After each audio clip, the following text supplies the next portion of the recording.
찬송 부르겠습니다. 574장입니다. 찬송가 574장 부르겠습니다.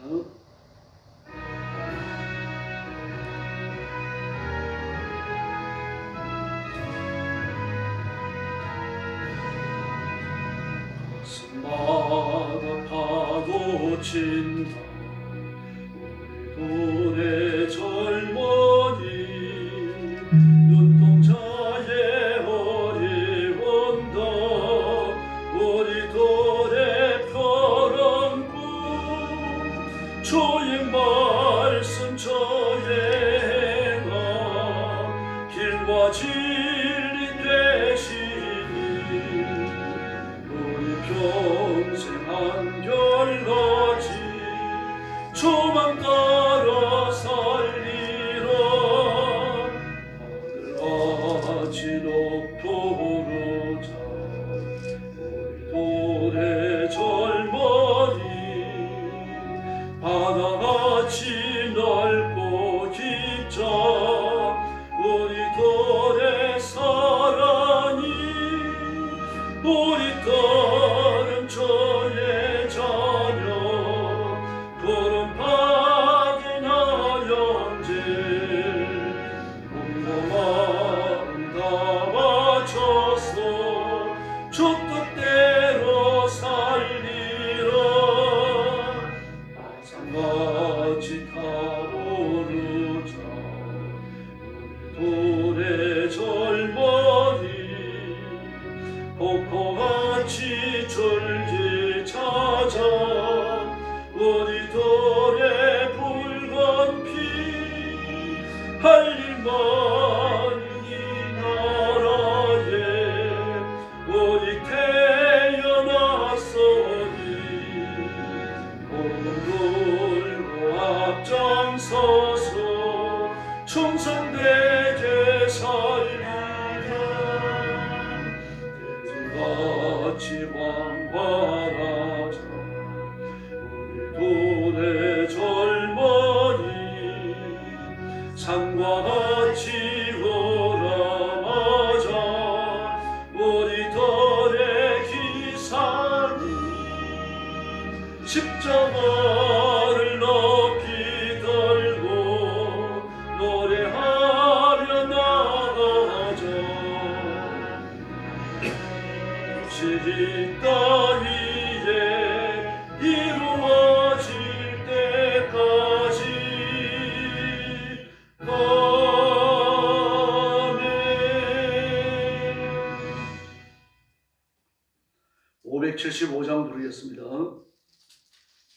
575장입니다.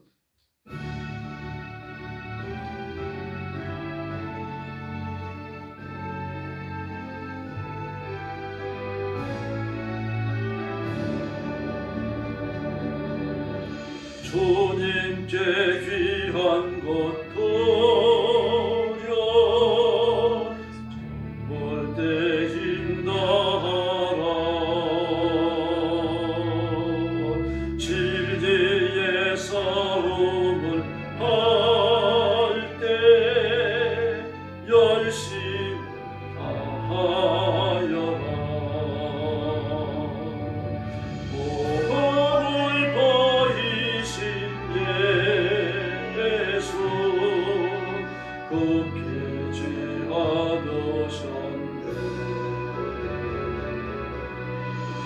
너희는 정성을 다해 주님을 섬기여라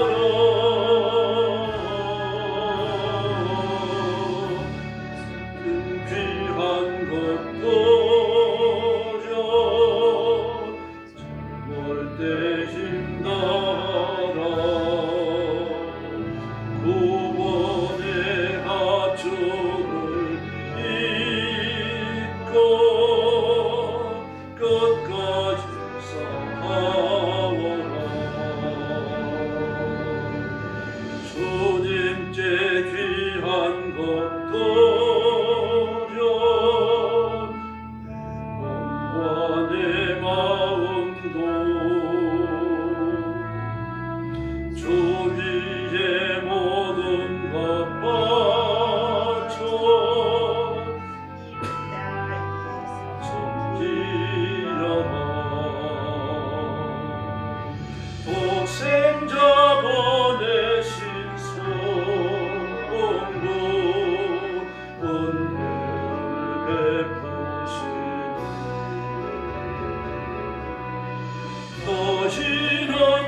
영성을 다해 주님을 섬기려라.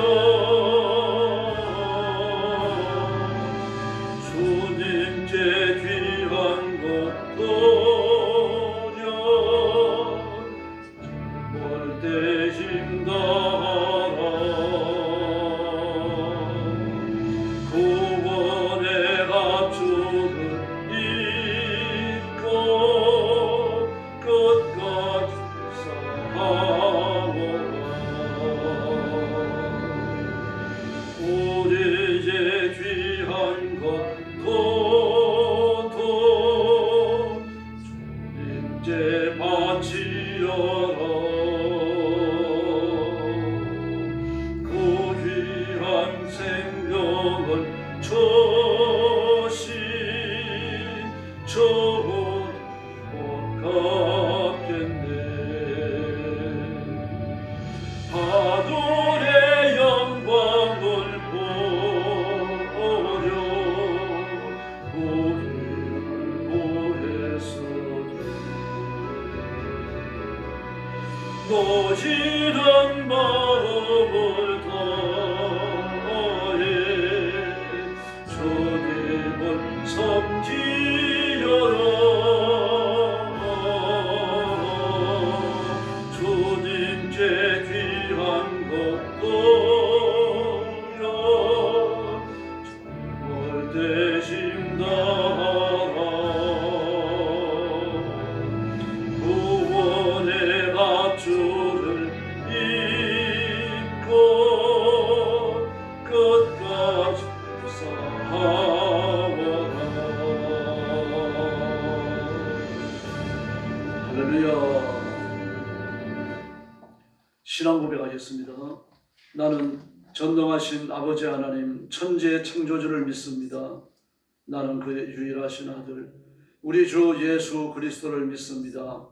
그는 성령으로 잉태되어 동정녀 마리아에게서 나시고 본디오 빌라도에게 고난을 받아 십자가에 못 박혀 죽으시고 장사된 지 사흘 만에 죽은 자 가운데서 다시 살아나셨으며 하늘에 오르시어 전능하신 아버지 하나님 우편에 앉아 계시다가 거기로부터 살아있는 자와 죽은 자를 심판하러 오십니다.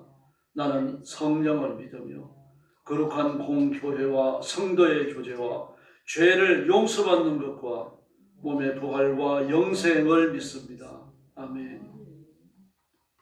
우리 아버지 하나님 은혜를 감사합니다. 오늘 아침도 저희들을 이 이른 시간에 하나님 앞으로 불러주시고 엎드려 경배하며 구원과 창조의 하나님 앞에 영광 돌리게 하시니 감사합니다. 우리가 드리는 예배를 기뻐 받으시고 사랑하는 온 성도들에게 하나님 문을 활짝 여시고 복을 내려 주시옵소서. 주님을 내 생명보다 더 사랑하며 주신 말씀을 따라 순종하며 하나님이 약속하신 복과 승리를 누리게 하여 주시옵소서. 오늘도 죽음의 전쟁터와 재난의 현장과 온 세상에서 복음 전하는 사랑하는 선교사님들 주의 종들을 사랑하는 성도들을 기억해 주시고 눈동자처럼 지켜주시기를 원합니다. 선교의 성장마다 영혼을 얻는 기적을 주시고 재림의 징조들이 이루어지게 하여 주시옵소서. 오늘도 저희들의 말씀을 나누며 하나님의 음성 듣기를 원합니다. 성령이 우리 가운데 임하셔서 뜨겁게 역사해 주시옵소서. 예수님의 이름으로 간절히 기도 올려옵나이다. 아멘. 네, 하나님 말씀 봉독하겠습니다. 마태복음 25장입니다. 1절 말씀부터 제가 먼저 봉독합니다.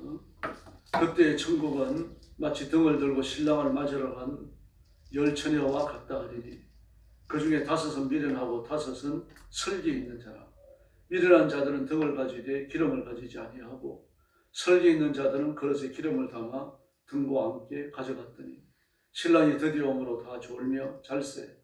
밤중에 소리가 나되 보라 신랑이로다 맞으러 나오라 하며 이에 그 처녀들이 다 일어나 등을 준비할세. 미련한 자들이 설기 있는 자들에게 이르되 우리 등불이 꺼져가니 너희 기름을 좀 나눠달라 하거늘 설기 있는 자들이 대답하여 이르되 우리와 너희가 다 쓰기에 부족할까 하노니 차라리 파는 자들에게 가서 너희 쓸 것을 사라 하니 그들이 살아간 사이에 신랑이 오므로 준비하였던 자들은 함께 혼인잔치에 들어가고 문은 닫힌지라. 그 후에 남은 처녀들이 와서 이르되 주여 주여 우리에게 열어주소서. 대답하여 이르되 진실로 너희에게 이르노니 내가 너희를 알지 못하노라 하였느니라. 그런즉 깨어있으라. 너희는 그 날과 그 때를 알지 못하느니라. 또 어떤 사람이 타국에 갈 때에 그 종들을 불러 자기의 소유를 맡긴 것 같으니 각각 그 전형대로 한 사람에게는 금 5달란트를, 한 사람에게는 2달란트를, 한 사람에게는 1달란트를 주고 떠났더니 5달란트 받은 자는 바로 가서 그것으로 장사하여 5달란트를 남기고 2달란트 받은 자도 그와 같이 하여 또 2달란트를 남겼으되 1달란트 받은 자는 가서 땅을 파고 그 주인의 돈을 감추어 두었더니 오랜 후에 그 종들의 주인이 돌아와 그들을 결산할세 5달란트 받았던 자는 5달란트를 더 가지고 와서 이르되 주인이여 내게 5달란트를 주셨는데 보소서 내가 또 5달란트를 남겼나이다. 그 주인이 이르되 잘하였도다. 착하고 충성된 종아 내가 적은 일에 충성하였으며 내가 많은 것으로 내게 맡기리니 내 주인의 즐거움에 참여할지어다 하고 2달란트 받았던 자도 와서 이르되 주인이여 내게 2달란트를 주셨는데 보소서 내가 또 2달란트를 남겼나이다. 그 주인이 이르되 잘하였도다. 착하고 충성된 종아 내가 적은 일에 충성하였으며 내가 많은 것을 내게 맡기리니 내 주인의 즐거움에 참여할지어다 하고 1달란트 받았던 자는 와서 이르되 주인이여 당신이 굳은 사람이라 심지 않은 데서 거두고 해치지 않은 데서 모으는 줄을 내가 알았으므로 두려워하여 나가서 당신의 달란트를 땅에 감추어 두었나이다. 보소서 당신의 것을 가지셨나이다. 그 주인이 대답하여 이르되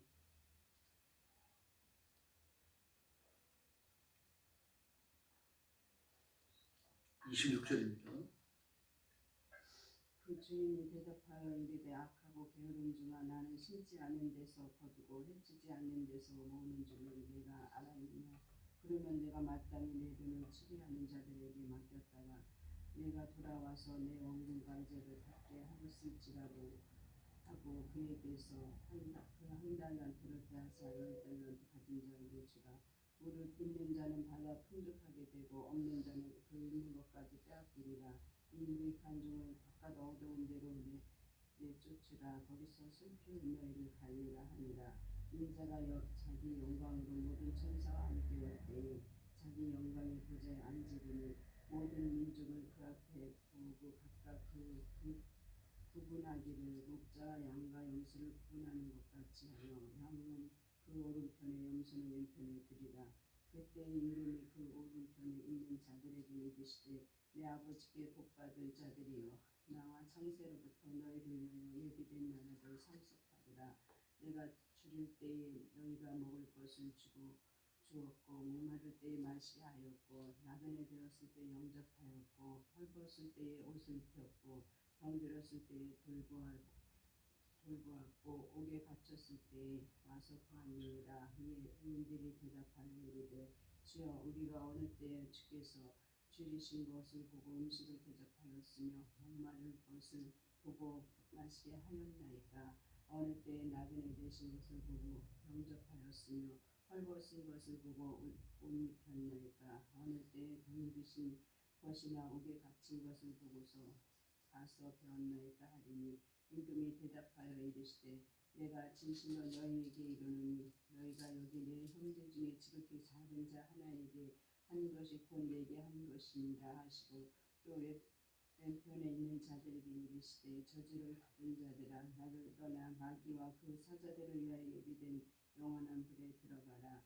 내가 줄일 때 너희가 먹을 것을 주지 아니하였고 목마를 때에 마시게 하지 아니하였고 나그네 되었을 때 영접하지 아니하였고 헐벗을 때에 옷 입히지 아니하였고 병들었을 때 옥에 갇혔을 때에 돌보지 아니하였느니라 하시니 그들도 대답하여 이르되 주여 우리가 어느 때에 주께서 줄이신 것이나 목마른 것이나 나그네 되신 것이나 헐벗은 것이나 병드신 것이나 옥에 갇히신 것을 보고 공명하지 아니하더이까. 이에 임금이 대답하여 이르시되 내가 진실로 너희에게 이르노니 이 지극히 작은 자 하나에게 하지 아니한 것이 곧 내게 하지 아니한 것이니라 하시니 46절 같이 보겠습니다. 그들은 영벌에 의인들은 영생에 들어가리라 하시니라. 할렐루야. 열천의 비유를 통해서 은밀한 구원에 관해서, 신비로운 구원에 관해서 비밀스러운 거죠. 또 달란트 비유와 최후 심판을 통해서 충성을 우리 요구하고 계십니다. 그 열천의 비유를 보면 등불이 뭐냐, 기름이 뭐냐, 여기에 집중하기가 쉬운데, 이건 사실 그렇게 중요한 건 아닙니다. 기름이 뭐냐에 대해서는. 어떤 분은 뭐 성령받은 믿음이다 그러는데, 그냥 믿음이 있고 성령받은 믿음이 있고 그렇지 않죠. 성령께서 임하셔야 회개가 이루어지는 것이고, 또 우리가 믿어야 성령께서 임하시기 때문입니다. 그를 믿고 고백하는 것과 성령이 임하시면요, 시간적으로 보면 거의 동시에 이루어집니다. 순서적으로는 회개와 믿음이 먼저고 그 다음에 성령이 임하시는 겁니다. 여기에서 중요한 점은요, 그들이 못 들어갔다는 건데, 다섯 청년은 왜 못 들어갔습니까? 유대인들의 삶의 정황에서 봐야 합니다. 그들은 가족이 아니기 때문이에요.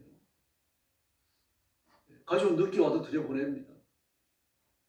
유대인들이 보내지 않지는요, 반드시 가족만 들어갑니다. 그리고 초청한 사람들만 들어가요.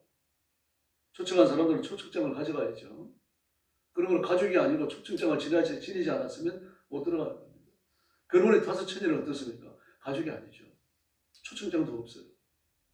그런데 와서 신랑을 기다리고 있었습니다. 이게 이제 교회의 모습을 보여주는 겁니다. 신랑이 임하지 아니하면 누가 가짜인지 드러나지 않아요. 신랑이 오고 나니까 가짜가 드러나 버렸습니다. 다섯이 가족도 아니면 초청도 안 받았다고 하는 그 신분이 가짜라고 하는 게 드러나 버렸죠. 마찬가지입니다. 예수님이 이 땅에 오실 때 진짜와 가짜가 갈라집니다.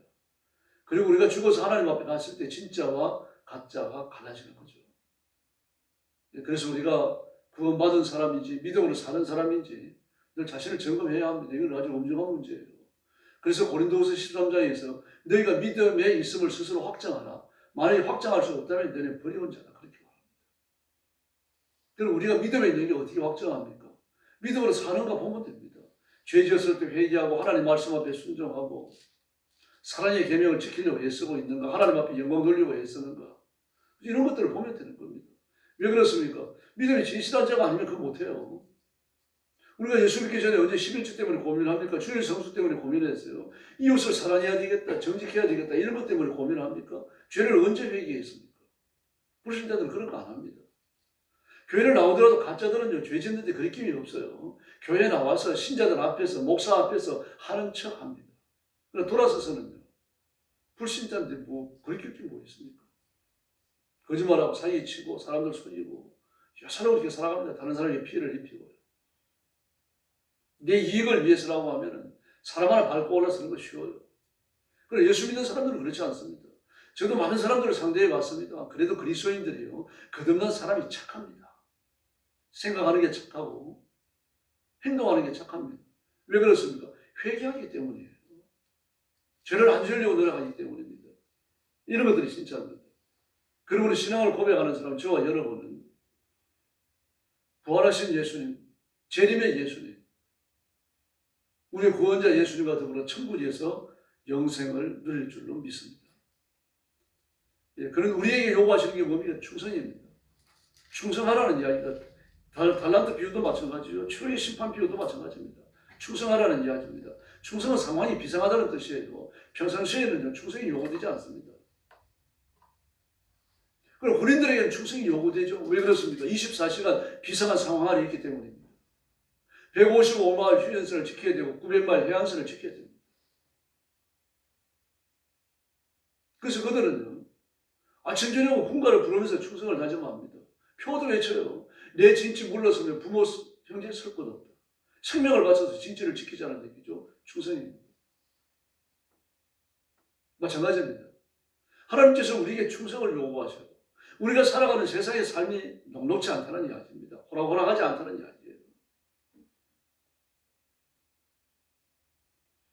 우리가 하나님을 향하여 믿음의 불변만 요구하시는 게 아니고 일상의 삶의 모든 영역에서 충성을 요구하십니다. 그 충성과 믿음은 어근이 같습니다. 같은 단어에서 나왔어요.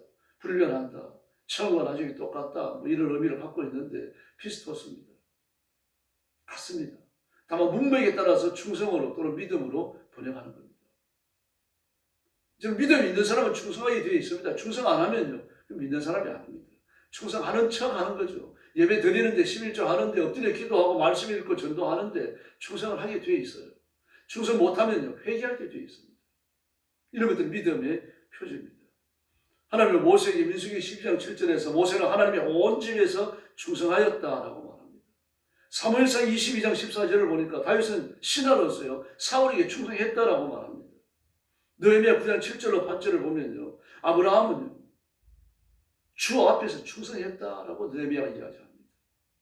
다니엘 6장 4절에 보니까요, 다니엘은 왕에게 너무 충성을 해서 그 대적들이 흠을 찾을 수 없다라고 말을 했습니다. 바울도 마찬가지입니다. 고린도전서 7장 25절을 보면요, 하나님께 위탁받은 말씀, 계시의 말씀을 전달하고 지키는 데 있어서 온갖 충성을 다했습니다. 예수님도 마찬가지입니다. 히브리서 3장 2절에 이야기하는 것처럼 죄를 구원하시는 하나님께로부터 맡겨진 바 사명을 감당하기 위해서 생명까지 내던졌어요. 우리도 충성을 다해야 할 줄로 믿습니다. 충성의 범위는요, 지극히 작은 것부터입니다. 오늘 본문에도 나오지 않습니까? 한 달란트를 받았든 2달란트를 받았든 충성하는 겁니다. 그 땅을 파고 감추어 뒀으니까 하나님 앞에 야단 맞는 거죠. 한 달란트를 가지고 열심히 일을 하다가 그냥 본전까지 까먹고 반 달란트밖에 안 남았습니다. 그래도 괜찮아요. 얼마나 남겼나를 보시는 게 아닙니다. 예수님은 일을 했느냐를 보시는 거예요. 일을 했느냐, 충성했느냐, 그 한 달란트를 받아가지고 열심히 일했느냐, 그거 보시는 거죠. 얼마나 남겼느냐, 그건 나중 문제예요. 꼭 남겨야 되지 않느냐. 뭐 재간이 없어가지고 못 남기는데 어떻게 합니까? 열심히 일을 하지만 효과가 없는데 어떻게 해요? 진짜로 충성하게 되어 있다는 이야기입니다. 이 작은 것만 충성하는 게 아니라 누가복음 16장 10절에 보니까요, 큰 것에도 충성합니다. 큰 것에, 작은 것에 충성한 자는 큰 것에 충성한다고 말씀하셨죠. 누가복음 16장 12절에 보니까요, 하나님 앞에 충성하는 사람은 남의 것에도 충성한다. 남의 것에 충성하는 자에게 자기의 것을 맡기지 않겠느냐라고 말합니다. 왜 그렇습니까? 남의 것을 우습게 여기는 자는 자기 건 더 우습게 여깁니다. 인간의 본성이 그렇습니다. 내 마음대로 해도 되니까요. 남의 것은요, 마음대로 하면 큰일 나잖아요. 바로 그냥 제재가 들어옵니다. 고린도전서 4장 2절에 보니까 하나님께서 맡기신 사명에 충성하라, 그렇게 말씀하셨습니다. 충성하지 않으면 있는 것까지 다 빼앗깁니다. 오늘 28절에 나오잖아요. 다 빼앗깁니다. 또 충성하면 디모데전서 1장 12절을 보니까 큰 직분을 주시겠다고 말씀하셨어요. 디모데후서 2장 2절을 보니까요, 충성은 사명입니다. 바울이 그랬죠. 사명입니다. 그러므로 부덕불 할 수밖에 없습니다. 부덕불 전도할 수밖에 없고, 부덕불 기도할 수밖에 없고요. 응답이 없더라도 기도해야 됩니다. 응답 없다고 기도 안 하면 어떻게 할 거예요? 보험사 가서 빌 겁니까? 지성기도 드릴 거예요. 천지신명이에요. 응답이 없더라도 하나님이 침묵하시더라도 우리 기도하면서 하나님 앞에 엎드려야 할 줄로 믿습니다. 또 계시록 2장 10절을 보니까요, 생명이 면류관을 얻기 위해서. 근데 생명이 면류관을 얻는 그 상황이 어떤 상황이에요? 극한 상황이에요. 불같은 시험이라고 말합니다. 계시록 2장에서 분명히 이야기합니다. 이렇게 충성해서 하나님께 인정받으면요, 오늘 23절에 나오는 것처럼 주인의 즐거움에 참여합니다. 또 29절에 보니까요, 한 달란트를 뺏어가지고 10달란트 받은 사람에게 주어라. 풍족해집니다. 작은 일에 충성이기 때문에 누가복음 16장을 보니까 큰 일을 맡기겠다고 말씀하셨어요. 또 계시록 2장 10절을 보니까 생명의 면류관을 얻게 하겠다라고 말씀을 하셨습니다. 벌써 4월입니다. 그냥 뭐 신년 감사예배 드린 지가 어제 그저께 같은데 벌써 석 달을 훌쩍 지나가 버렸어요. 하나님 앞에 겸손하게 우리가 어떻게 살아왔는지 살펴야 합니다. 하나님의 사랑으로 부끄럽지 않은가, 충성하는 일에 소홀하지 않았는가, 내게 맡겨진 일에 얼마나 충성히 했는가, 오늘 밤 주님 앞에 선다면 나는 어떤 평가를 받을까, 우리 자신을 살펴야 합니다. 그래서 자신을 보면서, 살펴보면서 기도하시고 하나님 앞에 필요한 은혜와 은사, 축복을 구하시기를 바랍니다. 세상은 그렇게 호락호락한 데가 아닙니다. 하나님의 은혜로 무장하지 아니하면 나가자빠집니다. 넘어지게 되어 있습니다. 세상의 임금이 마귀예요. 그래서 우리는 예수님의 이름, 그 능력의 권세에 십자가 굳게 붙들어야 합니다. 오늘도 그 이름으로 힘껏 부르짖고 하나님의 능력을 구합시다. 그리고 하나님이 주시는 새 은혜로 무장하는 귀한 시간이 되기를 예수님의 이름으로 축원합니다. 기도하겠습니다. 자비로우신 아버지 하나님 감사합니다. 오늘 아침도 저희들을 불러서 하나님 앞에 엎드리게 하시고 말씀으로 부지시고 말씀으로 무장시켜 주시고 인도해 주시니 진심으로 감사합니다. 이 시간 성령께서 능력과 권능으로 임하사 사랑하는 성도들을 사로잡으시고 진리 위에 굳게 세우셔서 온 힘을 다해 하나님 앞에 생명받쳐 충성하는 존재한 신부로 삼아 주시옵소서. 혹시 부족하더라도 하나님의 충만함으로 채워주시고 혹시 약하더라도 하나님의 강성함으로 채워주시기를 원합니다. 건강에 복을 주시고 물질의 장대함을 주시고 하늘의 권능을 아낌없이 부으셔서 남은 생애를 사는 동안 충성스러운 일꾼으로 주를 섬기게 하여 주시옵소서. 자비하신 하나님 아버지, 사랑하는 성도들과 그 가정을 지키시고 보호하시고 믿지 않는 가족들, 믿다가 쉬는 가족들 다 예수 믿어 구원받는 생명의 큰 역사가 일어나게 하여 주시옵소서. 우리 교회도 부흥하며 번성하게 하시고 성도들 가슴과 우리 교회 위에 불을 주시옵소서. 사도행전 2장의 뜨거운 성령의 불을 주시옵소서. 교회가 부흥하게 하시고 뜨거워지게 하시고 하나님의 큰 일을 감당하는 생명력 넘치는 교회로 복내려 주시옵소서. 윤석열 대통령을 지켜주시고 온 정치인들이 하나님 앞에 굴복하도록 회개케 하여 주시옵소서. 공산주의를 하고자 하는 못된 생각들을 다 포기하고 잘못된 목적을 버리고 하나님과 백성에게 충성하는 정치인들 되게 하여 주시옵소서. 민족 앞에 살 길을 열어주시고 부강한 민족이 되어져서 온 세계에 가난한 백성들을 먹여 살리는 제사장 국가가 되게 하여 주시옵소서. 오늘도 주 앞에 엎드려 싸우니 기도의 새 능력을 부어주시기 원하옵고 예수님의 이름으로 간절히 기도 올리옵나이다. 아멘. 주기도 드리겠습니다. 하늘에 계신 우리 아버지, 아버지의 이름을 거룩하게 하시며 아버지의 나라가 오게 하시며 아버지의 뜻이 하늘에서와 같이 땅에서도 이루어지게 하소서. 오늘 우리에게 일용할 양식을 주시고 우리가 우리에게 잘못한 사람을 용서하여 준 것 같이 우리 죄를 용서하여 주시고 우리를 시험에 빠지지 않게 하시고 악에서 구하소서. 나라와 권능과 영광이 영원히 아버지의 것입니다. 아멘. 합심 기도하겠습니다. 자비하신 아버지 감사합니다. 오늘도 주 앞에 엎드린 성도를 기억하시고 하늘에서 힘을 부어주시고 저를 간절히 바라옵니다. 성령 충만함을 주시고 믿음의 능력함을 주시고 하나님의 은혜로 전체하시고